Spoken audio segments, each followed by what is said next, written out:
Este viernes 19 de mayo comienza la cumbre del G7, va a tener lugar en Japón, y va a ser una cumbre atravesada por una tonalidad profundamente anti-China. En una reunión preparatoria previa a la cumbre con los ministros de finanzas del grupo, la secretaria del Tesoro estadounidense, Janet Yellen, planteó a los países la necesidad de coordinar en dos grandes frentes. Por un lado, para que Rusia no pueda evitar las sanciones que le está aplicando Estados Unidos, que es algo que hemos mencionado en esta columna anteriormente, y por otro lado, que los países del G7 coordinen para hacerle frente a lo que llama la coerción económica de China. Y aquí es interesante que utilicen este concepto de coerción económica, porque viene por parte de Estados Unidos, que es quien está aplicando sanciones hacia Rusia, hacia China, y bueno, casos bastante más conocidos que tenemos nosotros en América Latina, como sanciones hacia Cuba con el bloqueo desde hace más de 60 años, las sanciones a Venezuela. Entonces, resulta por lo menos hipócrita que Estados Unidos utilice estas palabras. Esta es una cumbre que por primera vez tendría un documento por separado del documento general donde se incluiría esta cuestión de coordinación ante la coerción económica.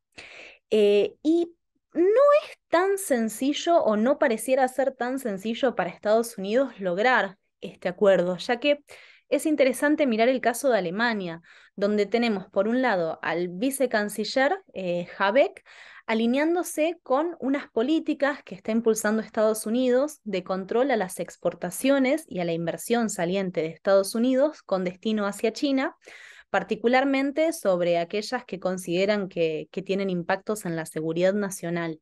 Entonces, Habeck plantea que esa es una política que Alemania debe seguir, y por otro lado tenemos al primer ministro de Alemania, al canciller Scholz, y a la Cámara Empresaria de Alemania, no queriendo cortar esos vínculos con China ni deteriorando ningún tipo de relación con China. Sería ridículo para Alemania, derecho, montarse en una cruzada contra China, ya que si miramos la inversión saliente de Europa con destino hacia China, 45% de esa inversión viene de Alemania. Y para Alemania mismo, China es su principal socio comercial. Una décima parte de las exportaciones y las importaciones de Alemania son con China, por un valor anual de unos 300.000 millones de dólares. Por lo tanto, ¿por qué motivo la Cámara Empresaria de Alemania buscaría montarse en una cruzada contra China si efectivamente se están beneficiando de esa relación comercial?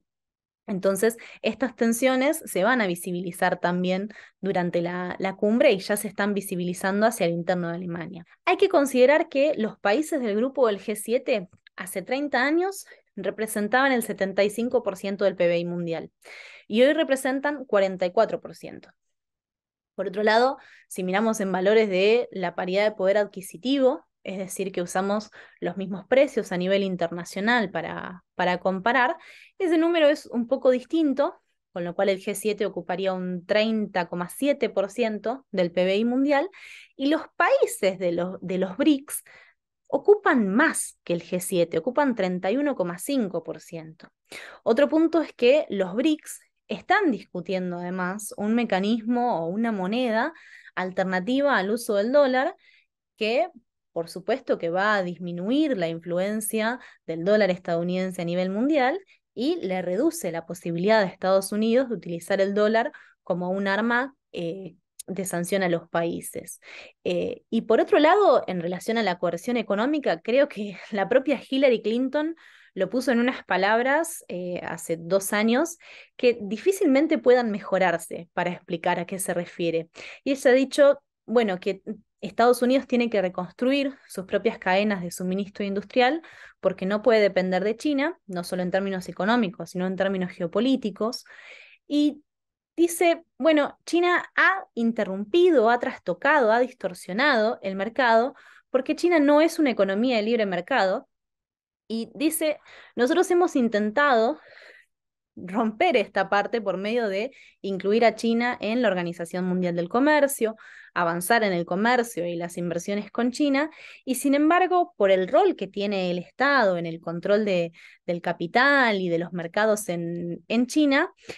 dice, nosotros no vamos a poder competir y ganar contra China a menos que, y esta frase es interesante, a menos que recuperemos los medios de producción. Entonces creo que Hillary Clinton puso con bastante claridad cuál es lo que ellos entienden como coerción económica, que es el crecimiento, la independencia y la fuerza de la economía china. Hemos visto que pasó de ser una de las economías más pobres del mundo a ser la segunda economía mundial en el 2009 y ahora próxima a ser la primera dentro de la próxima década y de superar a Estados Unidos, que es algo que no sucede en más de 140 años. Veremos qué deparan las conclusiones de esta cumbre. Para más noticias sobre China, sigan esta columna internacional de la mano de Barricada TV y lean también todos nuestros resúmenes de noticias semanales en dongengnews.org.